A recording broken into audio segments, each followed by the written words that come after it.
All right. So here's the thing that we're gonna get into David Shaw. Okay.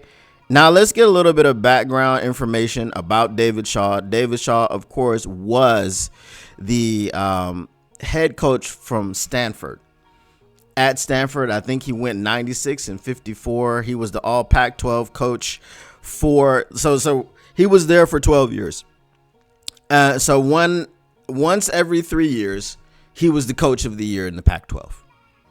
Okay, once every 3 years. He was there 12 years. He was the coach of the year 4 times in the Pac-12. So here is the background information. So the former Stanford head coach, and this is from ESPN, the former Stanford head coach is joining the Detroit Lions as passing game coordinator. NFL Network insider Tom Pelissero reported.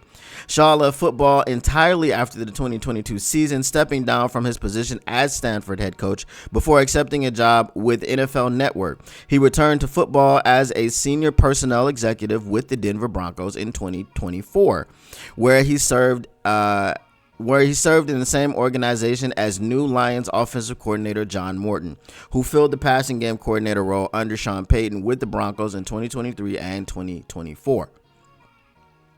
Shaw cut his teeth as an assistant at Western Washington in 1995 and bounced between the NFL and collegiate ranks over the decades before settling in Palo Alto, where Stanford is, where he rose from offensive coordinator to head coach at Stanford in 2011. He held that job from 2011 2022, posting double-digit win totals in 5 of his first 6 seasons before the program declined, falling from 9-4 in 2018 to 4-8 in 2019. He resigned after 2 consecutive 3-9 finishes with the Cardinal in 2021 and 2022. 2025 will mark Shaw's first coaching job since then.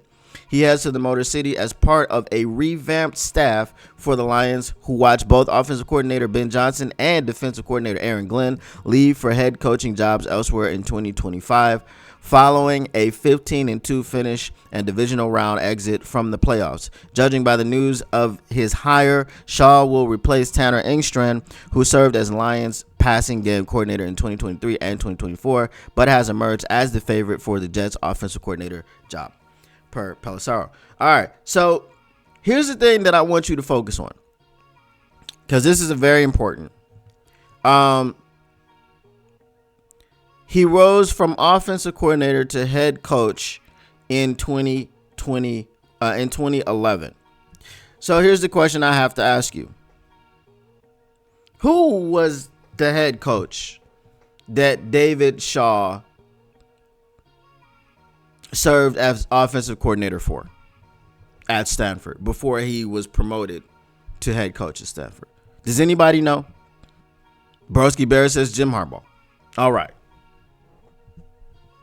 So anyone who knows Jim Harbaugh, even though he's the quarterback whisperer, apparently, what does Jim Harbaugh love to do more than anything? His offensive philosophy is what? Does anybody know? Because I was told, and I would submit, that John Morton had a problem doing one thing, and this is why he was fired. This is why he was fired as the offensive coordinator for the Jets. Todd Bowles fired him because he said he didn't think he could design a competent what kind of game? Running game. There you go, the program 11, right? The running game. So you got Hank Fraley, who's your run game coordinator. You got David Shaw, who was the offensive coordinator for Jim Harbaugh. Jim Harbaugh loves to run the football. David Shaw knows how to run the football. He's the passing game coordinator. He's going to be able to marry the pass and the run very well, right? So David Shaw and Hank Fraley are going to be able to be on the same page.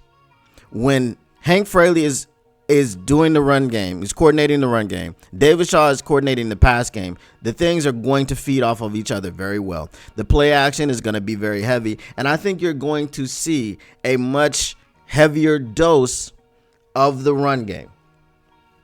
Now, we've already had a top tier running game for the past couple of years. I don't think that that's going to take a step back. The philosophy of the Detroit Lions is to run the football to open up the pass. It is not to pass to open up the run.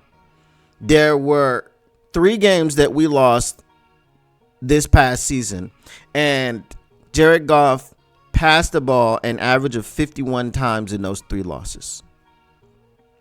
We know he passed the ball 55 times in the Bucs loss, which was crazy.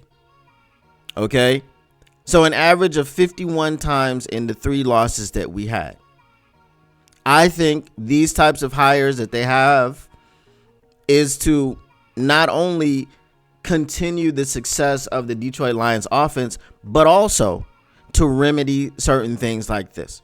Now, there's not a lot of people in here because they're probably over at the Heavies right now. They're doing a subathon. So I think I can speak freely and not be attacked. What up, though, Tactical Sport? Oh, yeah, Tactical Sport was over there, too. See? I just said it. See, I just said it. I was over there, don't worry. But I had to come over here. If y'all want to get a super show started for me, $1,000 and I will dye my beard, mustache, and eyebrows blonde. Yeah,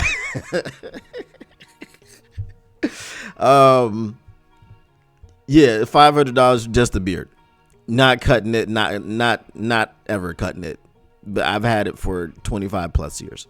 So with running the football, here's the thing, and as I said, because I'm not gonna get called Goff-phobic for this.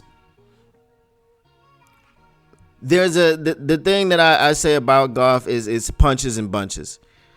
And this is why I said maybe he just needs JJ McCarthy's mental coach or whatever, because for some reason, and I'm not the only one that says this. Okay? Braylon Edwards said this. Braylon Edwards, former NFL player, right? Current host of Armani and Edwards with Mass. Okay? But former NFL player. Confirmed. He said, hey, when Goff throws one, he's going to throw another one. Right? So it's punches and bunches. And here's the thing. When you have David Shaw, heavy run game guy. Hank Fraley, heavy run game guy. Dan Campbell, heavy run game guy. And then you got John Morton, who may be the least run game guy there. But you got the 3 people that are going to tell you, listen, pound the rock. Okay, so when we get in situations where Jared might throw a pick, it might just be time to go, all right. Because here's what happened with Ben Johnson. And if you notice this, Jared Goff would throw an interception and Ben Johnson's like, all right, let's get right back on the horse and go back out and start passing the ball again. I think in the situation now, we're going to say, all right, if Jared and again, this is not shade on Jared Goff. I think this is smart. I think this is intelligence. This is not shade. This is not hate. I'm not being Goff-phobic. Okay? Shout out to Independent Aquaman, who coined the term Goff-phobic. I think now what you're going to see happen is when Jared throws a pick, because it's inevitable. Every quarterback in every season throws pick. There's never been a quarterback to play an entire season, really play a season, and be a starting quarterback for the entire season, 16, 17 games. Okay? Since the pass was a thing, since it became prominent. There's never been a quarterback that has gone through an entire season without throwing an interception. So it's going to happen. Okay? Jared's going to throw an interception, and I think now with all of the running that's going to go on, I think it's okay. Look, we're going to get you back on the horse. You're going to be able to move on and put that behind you. But let's hand the ball off the next series or the next couple of series. Let's hand the ball off and get you back settled into the game. And I think that is what these hires are going to allow.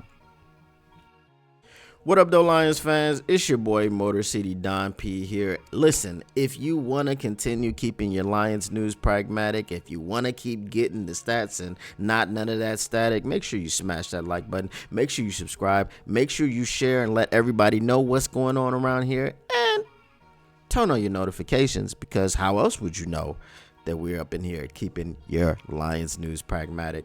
Appreciate you once again, and we are out. Peace.